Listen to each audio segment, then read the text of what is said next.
Spill the beans is a common English idiom. It means to reveal a secret or confidential information. This expression is used in everyday conversations when someone shares something that was supposed to stay hidden. Spill the beans means to reveal a secret. This can happen accidentally or on purpose.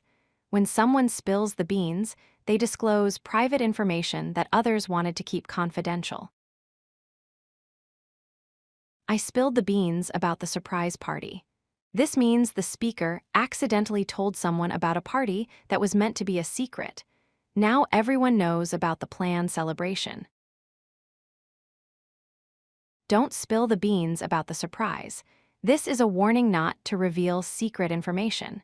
The speaker wants the listener to keep the surprise completely confidential.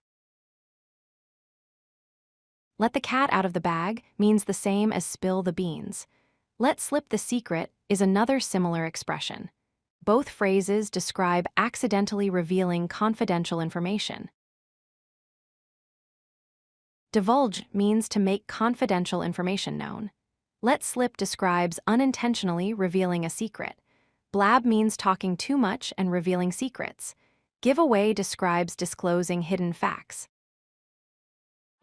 If you like this video, hit that like button and don't forget to subscribe.